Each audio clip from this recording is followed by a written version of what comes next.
Not a YouTuber. Let's talk about this situation with underdressed black people. Yeah, that's ridiculous. Even Roland Martin had to call that out.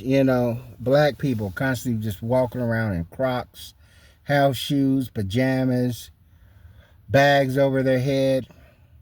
It wasn't like this for me growing up.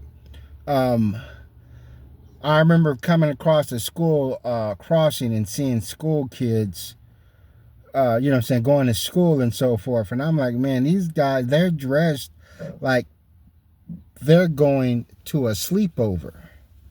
All kind of pajama pants. And I'm back in the days, man, we love dressing up. And it's not about dressing up super flashy, but wearing something nice. I remember that what was the high tech boots. Remember those? Those boots you got to pull on, you put on and you string them up. You don't wear them like Tim's. Some people they wear the Tim's loose, but when we had the high techs, yeah, you had to string them up. Them high tech boots was dope. Motherfuckers used to rock high tech boots with anything. Or we'll have the nylon dress shirt, with a pair of slacks with the high tech boots. But also speaking about black women, I remember in high school and such that black women used to, I would say, overdress. They're known to overdress, actually. Remember back in the 90s, they used to come to school like they're going to the club. Hair done, what I'm saying, wearing shirts and jackets over the shirts, the purse that match or whatever. Even have a little hat to go with the outfit. And I remember our teacher saying that, okay, you can wear a hat if it goes with your outfit. That's all black people, that's all the information black women need to know. And they had the little hats. Well, they used to be overdressed. I remember there was this girl named Helen. Helen was super overdressed. They have the stockings. Remember, do women wear stockings anymore? Remember the stockings and the stockings match? You had the dress, whatever. You had the little jacket over there. They used to be dressed like Helen. She used to dress like she's going to the club. She was the sharpest dresser, outdressing them white girls. Earrings on, rings. Yeah, that's how it.